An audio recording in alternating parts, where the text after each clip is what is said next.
Players have career years for themselves. We had our first 100-point player ever. We had, set new records in assists with Zuccarello, goals with Kaprizov, points with Kaprizov, points, more importantly, points for our team. And I just think that overall, if you just look back at the positive things, there was just so much to be proud about this team for. And I give our players a ton of credit, and I give our coaching staff a ton of credit for the things that they accomplished. In my mind, I've been here 3 seasons now. This is the first season that management, coaches, and players alike were able to do things exactly the way we wanted to do them. And we took such a big step in the right direction in my mind that gives me a lot of hope and a lot of encouragement for what's to come.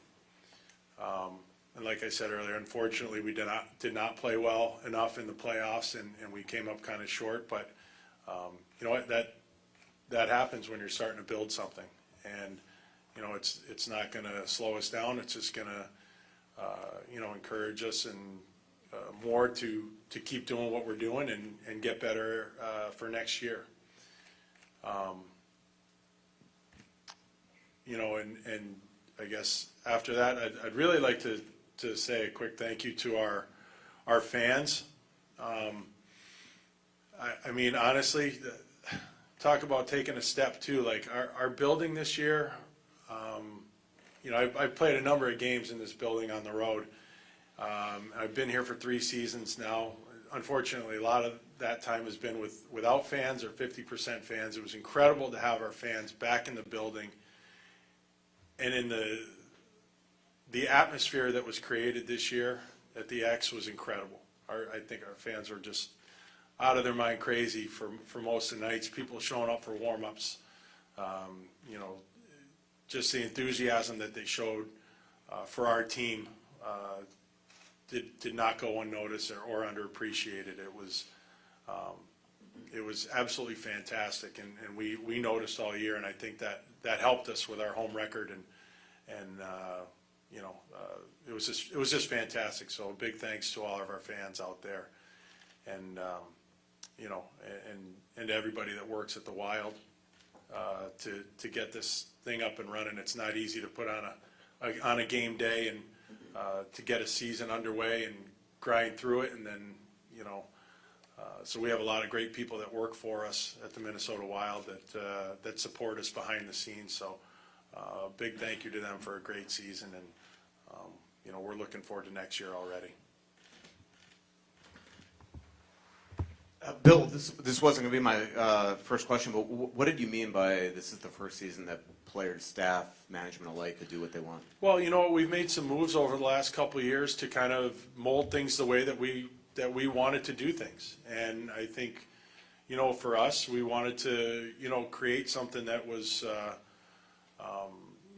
different and special and without any obstacles in the way, and with our players and guys that we picked, and I think the guys having this group of players having the room and being able to do what they wanted to do was special. This is a locker room that was as close as it gets, and a group of players that played for each other as much as I've ever seen. And I think what a lot of what people in our organization think and tried and implemented, it worked. For basically year one in that, I think we took tremendous steps, and that's what I mean. What do you think decided the first round series, and what needs to change for this team to get past the first round? Well, I mean, honestly, I think we got away from our game. I think, when we were faced with tough situations, we didn't stick to our game plan. We didn't stick to what made us successful, and that was the thing that really got me, because that was kind of our thing all year. And that's what got us to where we were, with, second in the conference and home ice advantage and all that stuff. So it was very uncharacteristic things that came up that, I think prevented us from moving forward. And St. Louis played really well. You got to give them credit too. They were trying to win too. So, but just some uncharacteristic things, and it just, it's a really tough time to do that. You really can't. But like I said, not there are more positive things going on this year than negative, and we're taking steps in the right direction. Bill, kind of going off of that, I mean, how much do you think playoff experience plays a role in the ability to, not let that get the best of you in those moments? Well, I think it can. I think the more experience you have, the better. But at some point in time, you can't let that be a roadblock either. You can't say, oh, we don't have experience, so that's okay. No, it's not okay. At some point in time, you got to fight through it. And we need that. We needed that this year. We didn't get it. And that's something that we are going to have to learn. And hopefully, I'm confident that our players and all of us will learn from what mistakes we made in this playoffs.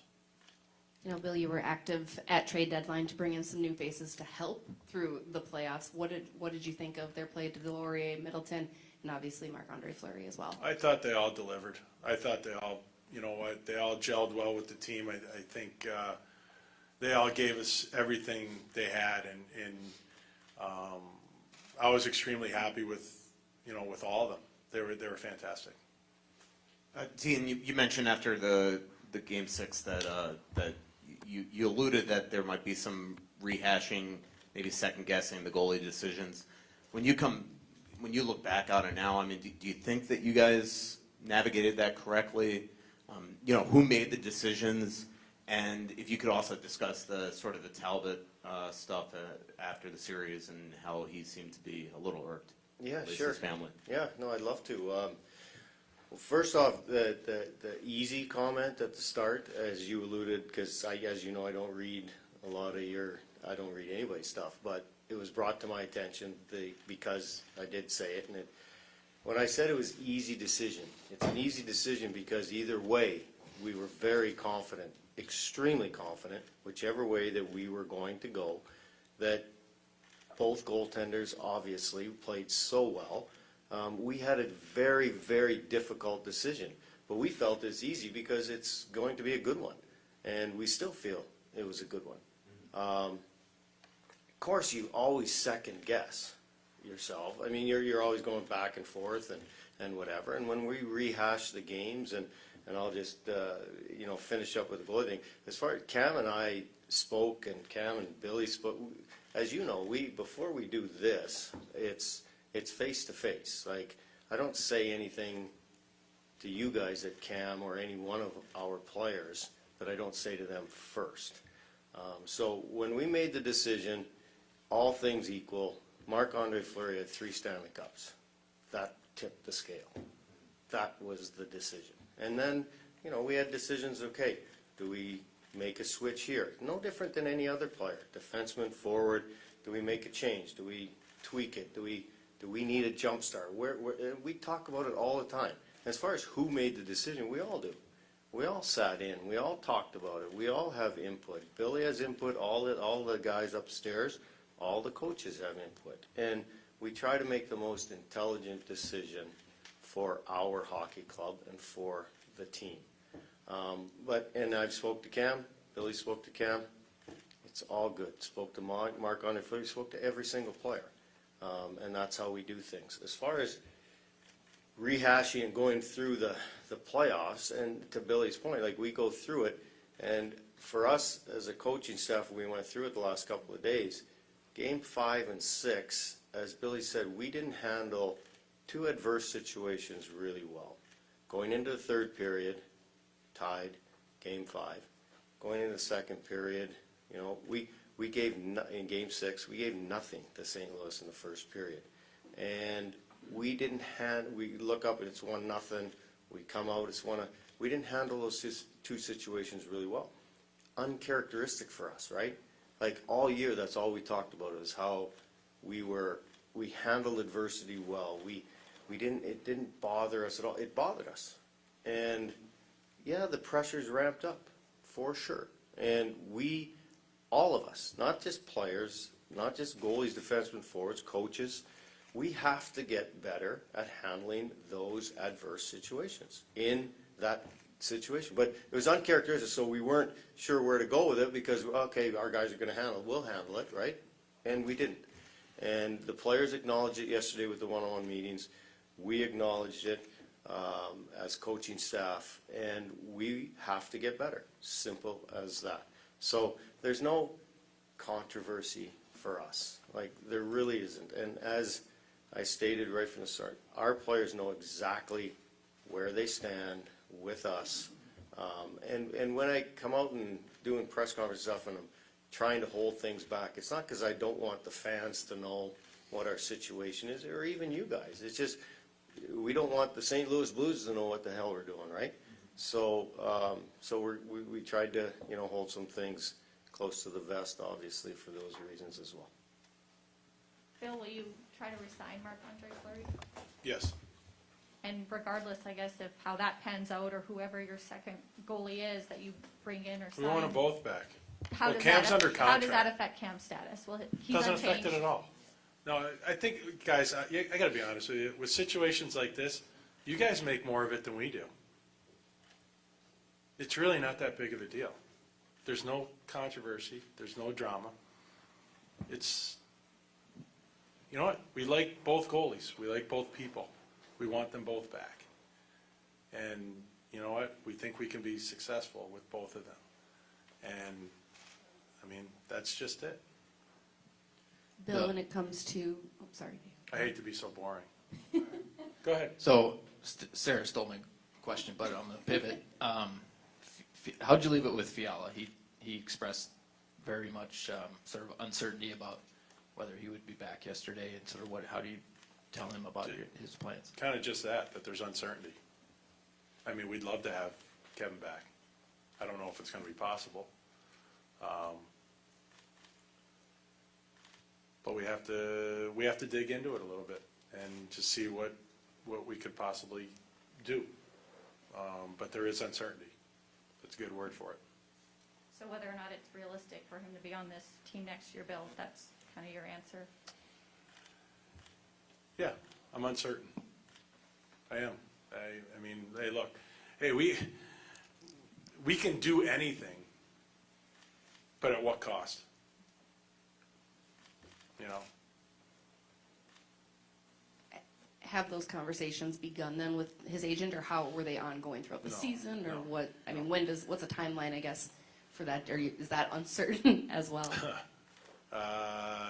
Yeah, I'm sure we'll start having some conversations in the next couple weeks, but there's no rush right now. I mean, there's still, 6 weeks of hockey to be played, and, there's just no rush.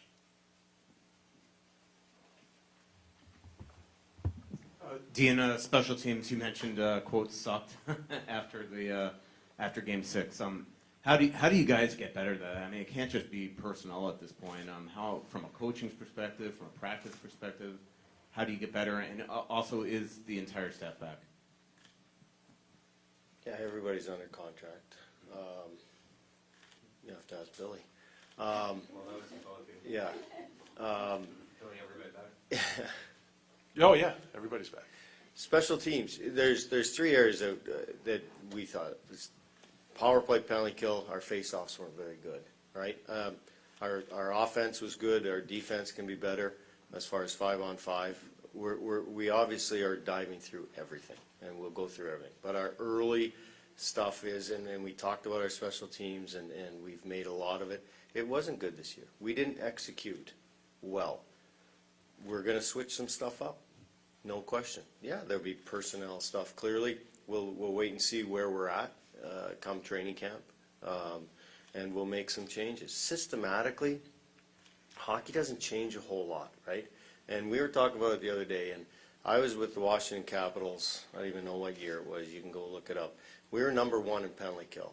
Our penalty kill system was exactly the same. Exactly the same. We just didn't execute this year. We really didn't. And we talked about it a lot. Our clears were very suspect. When we had pucks on our tape, they have to get down the ice. There's a lot of areas. We're going to switch some stuff up. No question. No question. Systematically, we have to. We can't just, oh well, it's just the players not clearing the puck. No, it's us too. We clearly have to do some stuff to switch it up. We will systematically. Same thing on the power play. There's not a lot of power play systems out there that you go, okay, we'll go to the spread, or we'll go to 1-3-1, or we'll go to a diamond and shoot the puck. Like there's not a lot of systems in how many years hockey's been around that change. But we have to make an emphasis on it from day one. Face-offs, our face-off guys have got better. We looked at them. Eriksson X got better every single year that he's been here. But he needs to get better. We all need to get better in the face-off. And that's just not the center iceman, that's everybody. We'll make more of an emphasis. Remember the drill we did? We'll be doing that from day 1 at training camp that you made a point of. We'll do stuff like that. Things that we identify as a coaching staff that we need to work on and we need to get better, we will. And we will do that as a group, try to make the right decisions personnel-wise, change some stuff, and then work on it so that it's better for next year. Bill, how would you just kind of categorize the difficulty facing you and your staff this summer in accomplishing what you want to or what needs to be done? I don't think it's difficult. I mean, it's just where we are. We have these empty cap hits, and that's it. We'll deal with it. You know, I think right now, like, I think we'll be every bit as good next year. You know, I do, and it's just would we love to have that cap space? Of course we would, but you know what? We knew exactly what we were doing. We knew exactly what we were position we're putting ourselves in. I'd do it again, and we're just going to deal with it. It's not something we go into the office like, oh God, we got to deal with. No, this is it. We knew what we were doing, and we're fine with it. So you don't see that getting in the way of you being able to Oh, it gets in the advance? way. It's How do you not? yeah, it's tons of cap space, but it's not something that we just worry about. You know what I mean? Like I don't go into the office feeling bad for myself every day and for my staff, it's like, oh God, we got to deal with these big cap hits. No, we're dealing with them. We're dealing with them. You know what? We're going to deal with them. He's going to deal with them. Players are going to deal with them. That's it. Bill, going back to Kevin, how much did the playoffs play a role in, your impressions on him? And obviously he had such a good regular season, but another ineffective playoffs. Yeah, you know what? Not much. I know Kevin, and you know what? He didn't have a great playoffs, but you know what? That happens too. You know, there are a lot of good players out there that go through a couple of years where they don't have a good playoffs. Unfortunate, but you know what? That's the human side of the game too, where it's it's not automatic, it's not guaranteed. It's even some of the great playoff performers of the game like have an off year here and there, and you know what? It was just unfortunate and not great timing, but that it happened. Bill, Marco Rossi, just how did he handle being down in Iowa all season long, and pretty much all season long? And do you expect him to really vie for a roster spot next season? And same thing, if I can ask you about Addison, you have 7 defensemen under contract now. Where does he fit in going into training camp next year? Well, Marco handled it great. I mean, he was, he's very, very low maintenance. You know, he's a very focused kid.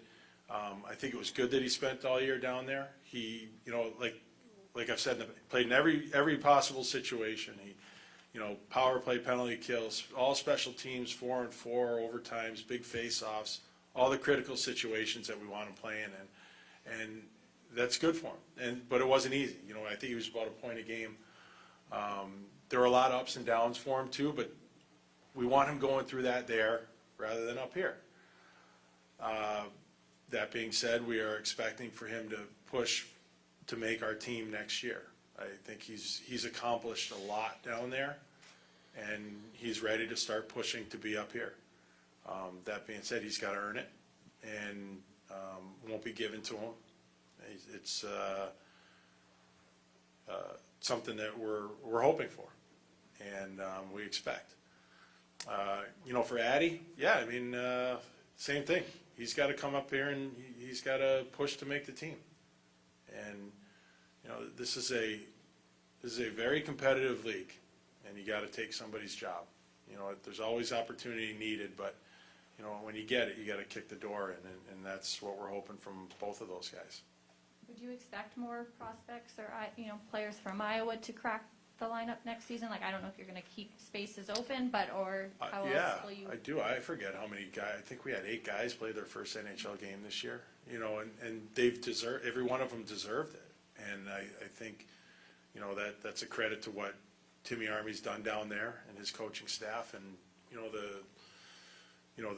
the way that the development system works, and our development staff's been great. You know, Bomber and Hendy do a terrific job with these kids, so they're ready to hit pro hockey in stride.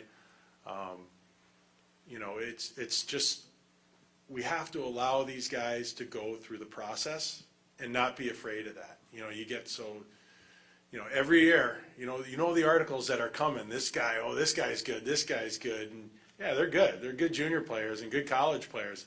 This is a really good league, and it takes a lot to be successful in this league. And we just want to make sure that we're handling these kids properly and giving them the best chance to have a good career and to help us win. What do you forecast for Middleton? Oh, we want him back. We want all the guys back. I don't know if we'll be able to do it, but you know, he's an RFA though. Yeah, and he's a beauty. He's a guy that we really like, and he's a pretty popular guy in a short amount of time. So maybe his next contract he can afford more than 5 T-shirts. Bill, you've been around a lot. But he probably won't buy more. You've been around a lot of good players. What is Kirill Kaprizov's ceiling in your eyes, and how much of a luxury is that to have a superstar like him to build around? You just said he's a superstar. I don't know what his ceiling is, but it is high. And the thing that I love most about Kirill is, well, there was a lot of things, but he's so humble. He just wants to be a hockey player. He doesn't care about any of the other BS around the game or this or that. And he tried putting this team on his back. I think we saw it in Game 5 when that's when I saw it the most. He literally tried to put this team on his back and carry them and just say, you know what, guys, I got you. Follow me. And he's become a big time leader on our team. And yeah, it's a luxury. You know, like he's special. Dean, Matt Dumba's injury, is that the reason why he wasn't on the power play in the playoffs? And, you know, Billy, can I ask you on, with Dumba, with a year left on his deal, I mean, is there starting to be a concern that he just, you know, seems to every year sustain pretty serious injuries, you know, long-term injuries, that type of stuff? Yeah, there's part of it, for sure. But like everybody was banged up, but, you know, we just made the decision went with what we were going with, and but yeah, there was, after a run like that, you know, or playoffs like that, and physical there was so many guys banged up, so you know, a lot of guys played through a lot of bumps and bruises for sure. Does anyone need surgery or procedures this off season? Yeah, a couple guys. Billy, can you just on Not Dumba? telling. Yeah, I'm not telling you. Sure. You know what, Matt, I think a lot of people might think Matt's a lot bigger than he really is, but he plays so hard. Like, he plays hard. Like, the way he sacrifices his body and just goes all in every game, like, it takes a toll. It takes a toll, and that hit that he delivered in Nashville that hurt him, he wasn't 100% from that. And, like I said, like Dean said, like, you have to make decisions, and, we needed him 5-on-5, more than anything, so we could sacrifice some of the special team stuff, or PP stuff anyways, because we need him 5-on-5 and PK so bad. When it comes to the surgeries, you don't obviously have to tell me who, since you won't, but any overly concerning surgeries that, would put anybody No. back for? No. Okay. No. So what's the- All pretty minor. Depends who you ask. What's the plan for Wallstead? Where do you see him playing next season, and see you an option? I see here? him in Iowa, and then we'll take it from there. I'm not a goalie guy. Was that pretty easy? What was the steps in getting him to sign his entry-level contract and the timing of all of that? Yeah, I mean, pretty straightforward. Yeah, pretty ordinary process. But like with goalies, like I said, I'm not a goalie guy. I don't know all the technical stuff and this and that, but I do know that he's good, and I do know that we need to, like just any other player, make sure we handle him properly and go through the proper steps and the right development path, and we've got the guys to guide him through. Just to be clear on the goalie situation, like when you say that you want both back, you were saying that under your current cap situation that you could afford both, and wouldn't that then We pretty will much? see. Mhm. We will see. Yeah. Yeah.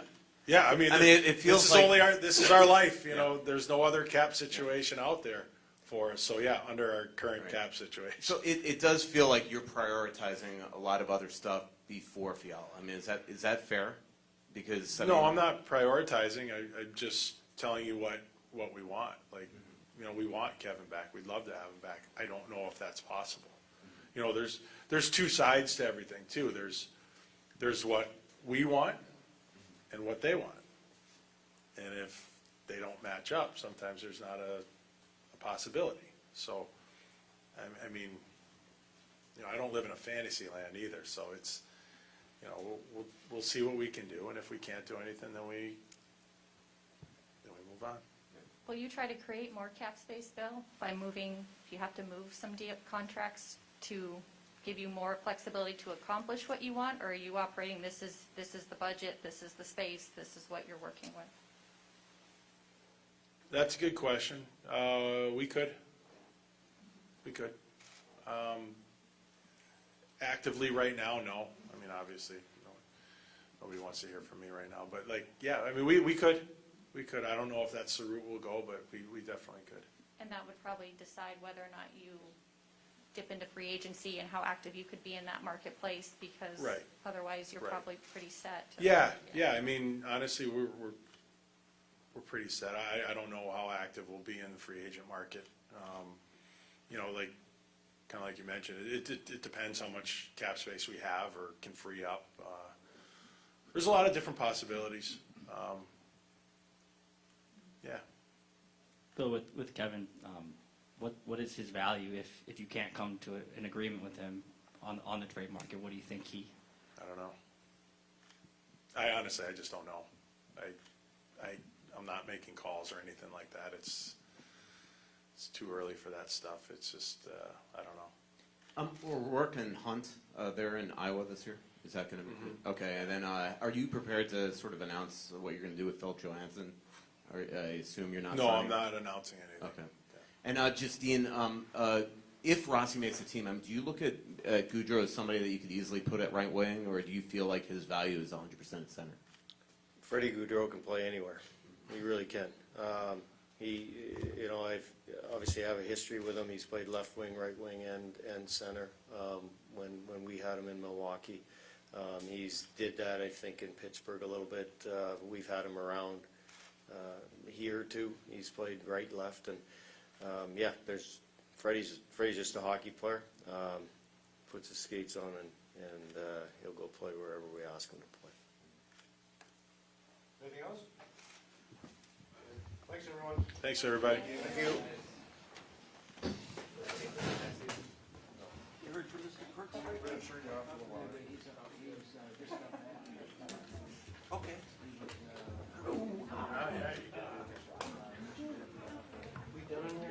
Are we gonna have 2 more sessions, 1 o'clock and 2 o'clock? You got it.